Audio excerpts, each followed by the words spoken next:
नमस्कार, आप देख रहे हैं आई इंडिया और मैं हूं डॉक्टर पंकज सिंह गौर। आप सभी को दीपावली भाई दूज की आई इंडिया परिवार की ओर से बहुत बहुत बधाई। जरा सोचिए, सीतापुर का एक इलाका जो दहशत में जी रहा था कई सालों से, अगर वन विभाग उस दहशत को खत्म नहीं करता तो क्या त्योहार आपके सकुशल मन पाते? ये सोचनीय प्रश्न है, क्योंकि सीतापुर का एक इलाका, खासकर महोली और उसके आसपास के कई ब्लॉक, जहां पर जंगली जानवरों का लंबे समय से आतंक व्याप्त था, जिसमें बाघ को लेकर हमेशा आवाजें उठती रहीं कि बाघ का पूरा परिवार यहां पर विचरण कर रहा है और आए दिन मवेशियों को निवाला बना रहा है। लेकिन लोग उस समय ज्यादा दहशत में आ गए जब बाघ ने नरनी गांव में एक युवक सौरभ दीक्षित को निवाला बना डाला। उसके बाद लोगों में इस कदर दहशत व्याप्त हो गई और साथ ही आक्रोश भर आया। लोग सड़कों पर भी उतर आए और लोग आक्रोशित हो गए। लेकिन वन विभाग ने भी ठान लिया कि अब महोली इलाके में बाघ का आतंक का अंत वो करके रहेंगे और वन विभाग ने बाकायदा महोली इलाके में कैंप कर दिया, यानी वहां पर भारी भरकम टीम का डेरा डाल दिया। सारी जतन वहां पर लगा दी बाघ और उसके परिवार को वहां से हटाने के लिए, पकड़ने के लिए। इसी बीच एक और घटना हो जाती है और वहां भी ग्रामीण तो कहते हैं कि बाघ के चलते जान गई, लेकिन वन विभाग नहीं मानता है कि बाघ के हमले से जान गई। फिलहाल ग्रामीणों का यही मत है कि यहाँ बाघ ने ही दौड़ाया, इसी के चलते किसान की जान गई। तो कुल मिलाकर इन घटनाओं के बाद एक योजना बनती है और योजना बनाने वाले होते हैं डीएफओ नवीन खंडेलवाल। नवीन खंडेलवाल जो कि स्पेशलिस्ट माने जाते हैं बाघ ऑपरेशन के लिए। सीतापुर में करीब 5 सालों से महोली इलाके में बाघ का पूरा परिवार विचरण कर रहा है, आए दिन मवेशियों को निवाला बना रहा है और आए दिन दिखाई भी दे रहा है। ये आवाजें उठती रही। शुरुआती दौर में पूर्व के अधिकारियों ने ये माना नहीं, ग्रामीणों की बातों को अनदेखा कर दिया, अनसुना कर दिया और धीरे धीरे समस्या बढ़ती गई। लेकिन डीएफओ नवीन खंडेलवाल ने जब ये घटना हुई सौरभ दीक्षित को लेकर, तो उसके बाद वहां पर एक पूरी योजना बनाई और 50 वन विभाग कर्मियों की टीम को उतार दिया। स्पेशलिस्ट डॉक्टर दया जो कि दुधवा नेशनल पार्क से बुलाए गए, करतनिया घाट से बुलाए गए और टाइगर रिजर्व पीलीभीत से भी स्पेशलिस्ट आए। लोगों को जागरूक करने के लिए भी यहाँ पर एक टीम बुलाई गई और यहाँ पर फिर शुरू हुआ बाघ के परिवार का ऑपरेशन, यानी उसे वहां से हटाने का दौर। वन विभाग की तमाम टीम रात दिन मेहनत की। इस बीच ग्रामीणों से भी तमाम तरीके से नाराजगी का उन्हें सामना करना पड़ा। सत्ता पक्ष और विपक्ष के आरोप प्रत्यारोप के बीच वन विभाग अपने काम पे जुटी रही। डीएफओ नवीन खंडेलवाल की जो टीम थी वो इसी बात पर फोकस किए रहे कि इस बार हर हाल में बाघ के पूरे परिवार को किसी न किसी रूप में महोली इलाके से हटाकर और उन्हें जंगल या जू में पहुंचाया जाएगा। कारण यही रहा कि वन विभाग अपने काम पर लगा रहा और हर रोज खबरें आती रहीं कि कभी न कभी बाघ जो पिंजड़ा लगाया गया था वहां शिकार कर डाला। मीडिया में इसकी रिपोर्ट्स निगेटिव आई कि वन विभाग कुछ नहीं कर सका और बैठा रहा और बाघ पिंजड़े में आकर शिकार कर ले गया, जबकि हकीकत यह थी कि वन विभाग लालच दे रहा था। 1 2 3 4 कई पड़ावों को बांधा और उनको बाघ आकर के निवाला बनाकर चला जा रहा था। मीडिया रिपोर्ट्स निगेटिव आती थी, वन विभाग को लगता था कि वो सफल हो गए। इसलिए क्योंकि उन्होंने लालच दिया और बाघ वहां तक आया। वॉचिंग टावर बनाए गए, तमाम ऐसे कैमरे लगाए गए नाइट विजन के, जिसमें बाघ कैद हो जाए, बाघ की तस्वीर दिख जाए, और थर्मल ड्रोन से भी काम किया गया। इसके अलावा स्पेशल एक गाड़ी बनाई वन विभाग ने, जिस पर सवार होकर के वन विभाग की टीम कॉम्बिंग करती रही। जालीनुमा गाड़ी थी और उस पर उन दुर्गम स्थानों पर जाती रही जहां शायद ऐसे कोई नहीं पहुंच सकता था, क्योंकि वो तो बाघ था, उनका पूरा परिवार था। अगर कोई जाता, क्योंकि चारों तरफ गन्ने का खेत था, तो उन पर भी हमला कर सकता था, उनके साथ भी कोई घटना हो सकती थी। इसका भी वन विभाग ने ध्यान रखा। नतीजा ये हुआ कि डीएफओ नवीन खंडेलवाल की टीम ने जो पूरा जाल बिछाया वो सफल हुए। वो अनुभवी अधिकारी हैं, इस वजह से एक एक कर बाघ उनके बिछाए जाल में फंसते गए।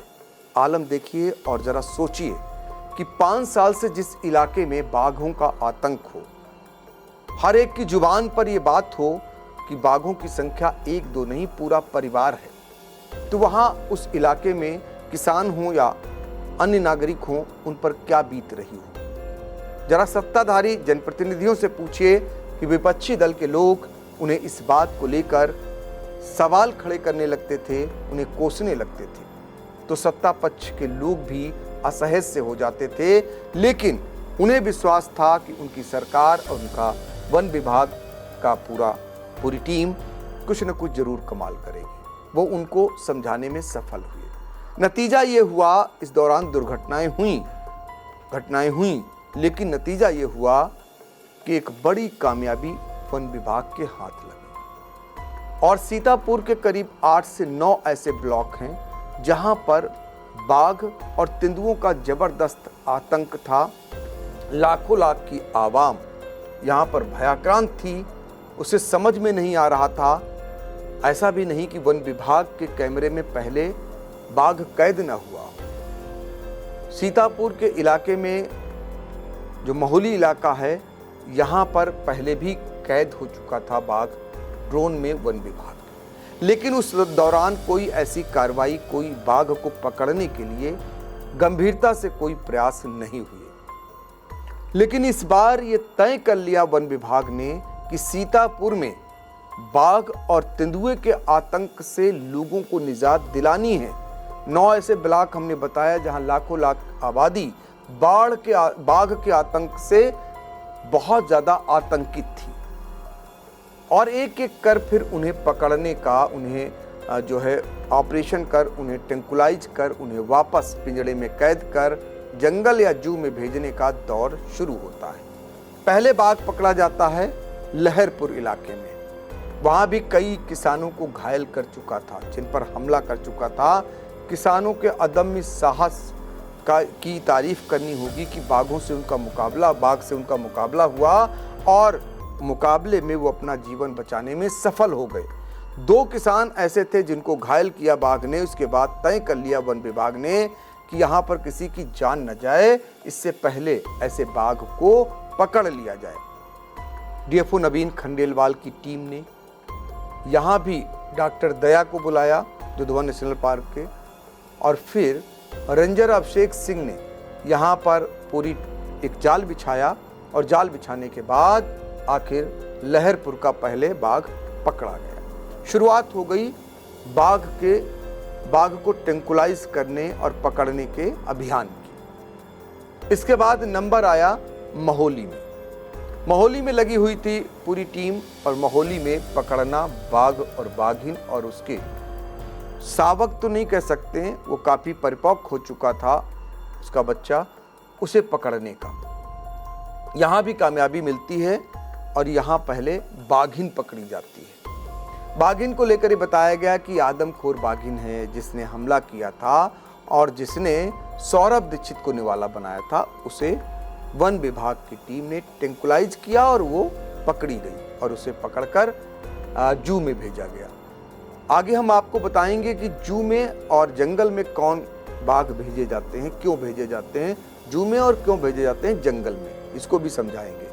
लेकिन जब एक बाघिन पकड़ गई, फिर शोर उठने लगा कि यहाँ पर और भी बाघ और उनके बच्चे हैं।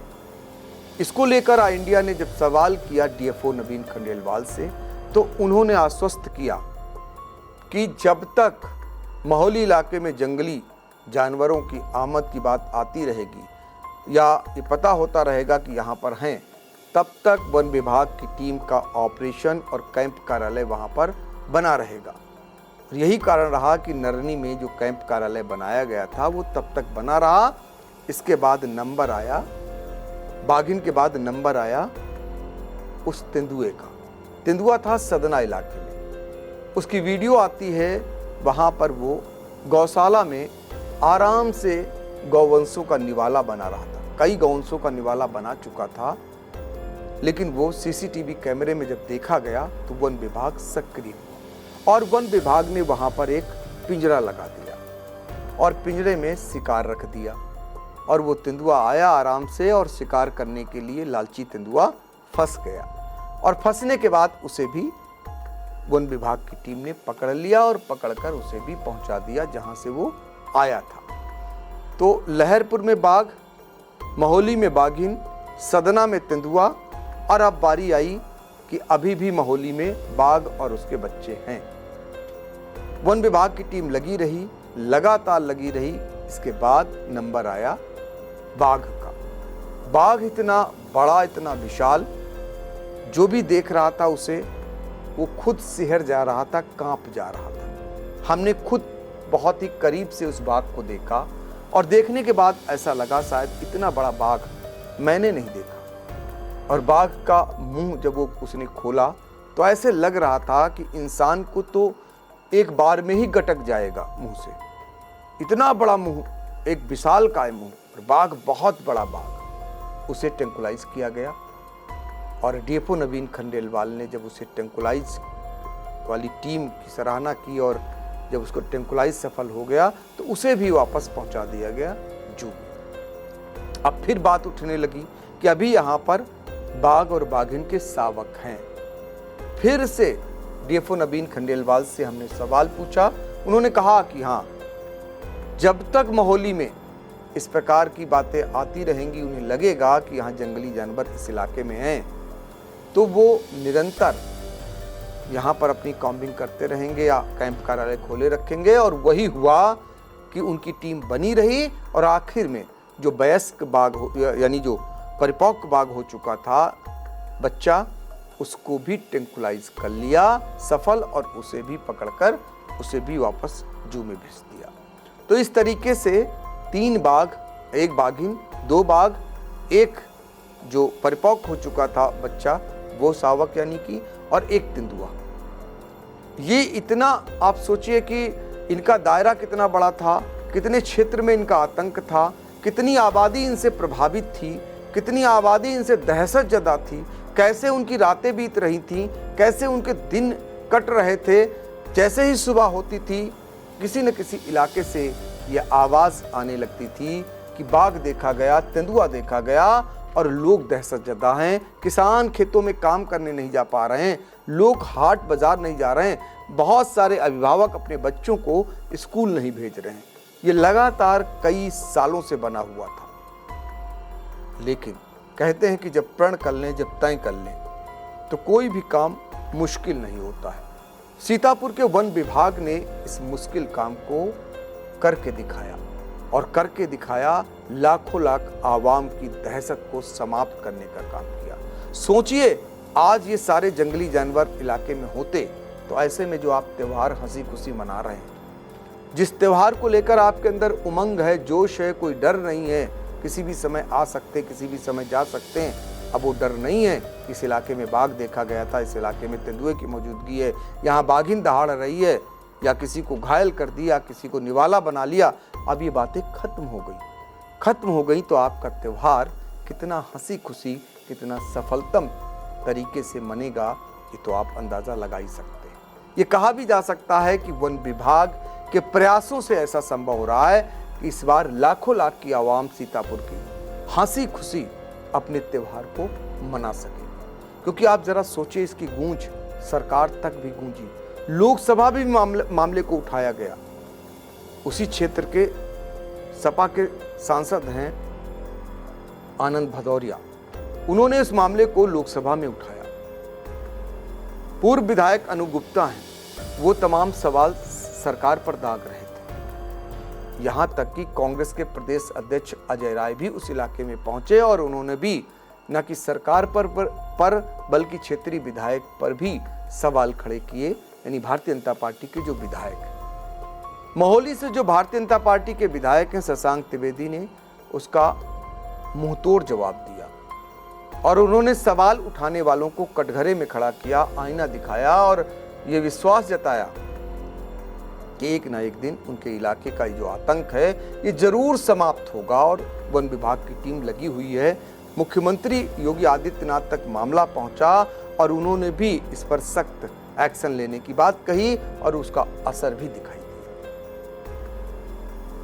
क्योंकि आप आतंक का अंदाजा इसी बात से लगा सकते हैं कि इलाके के विधायक शशांक त्रिवेदी को बंदूक राइफल लेकर इलाके में घूमना पड़ा, कॉम्बिंग करनी पड़ी और उन्हें ये आश्वस्त कराना पड़ा लोगों को सुरक्षा का, मतलब कि वो मुस्तैद हैं, वो उनके लिए इस तरीके से आ सकते हैं रात दिन आपके लिए कि आपकी सुरक्षा कायम रहे, आपका आत्मविश्वास बना रहे।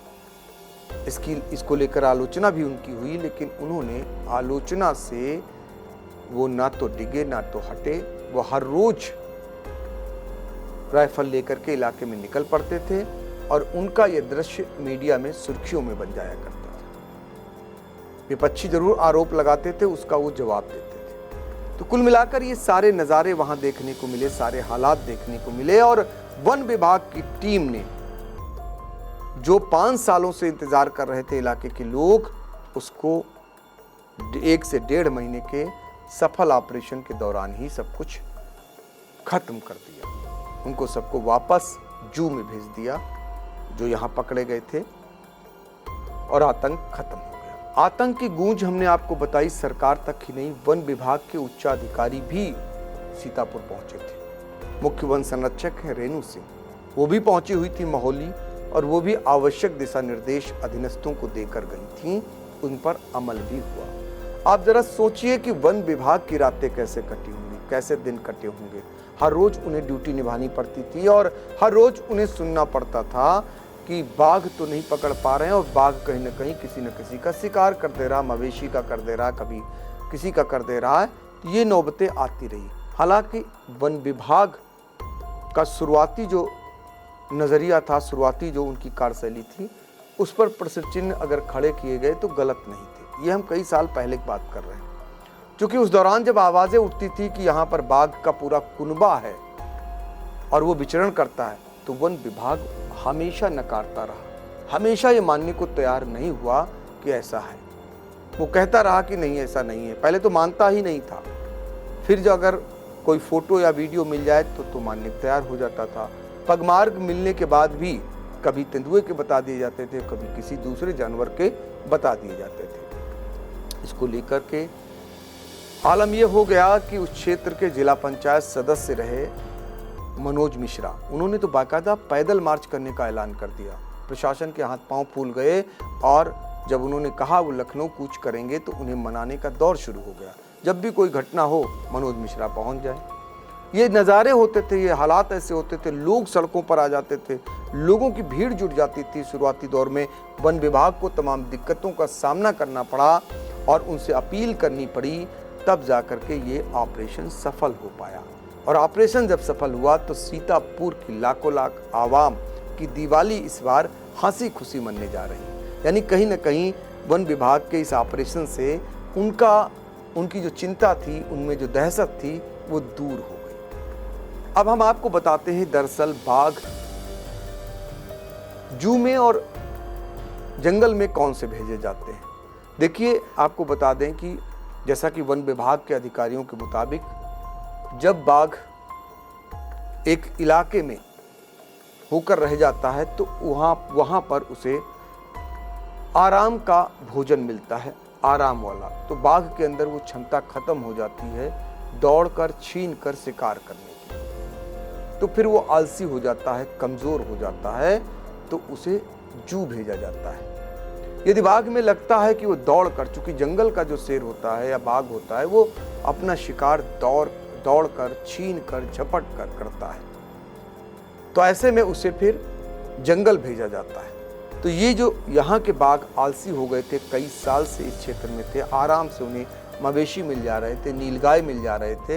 इंसान का तो पहला शिकार उसने किया जो सौरभ दीक्षित का वहाँ पर, तो ऐसे में वो बहुत ही आलसी हो चुके थे, लिहाजा उन्हें जू में भेजा गया। फिलहाल कुल मिलाकर सीतापुर के 9 ब्लॉक ऐसे थे जहाँ पर बाघ और तेंदुए का आतंक था।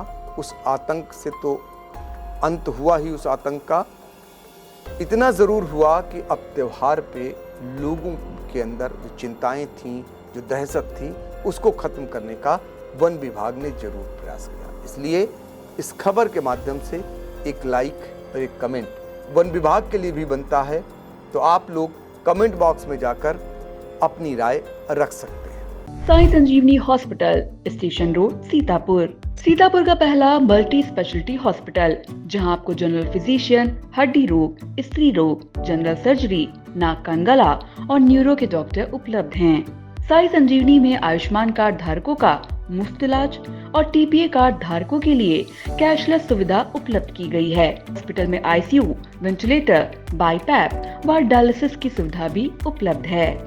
Sai Sanjeevani hospital, station road, Sitapur.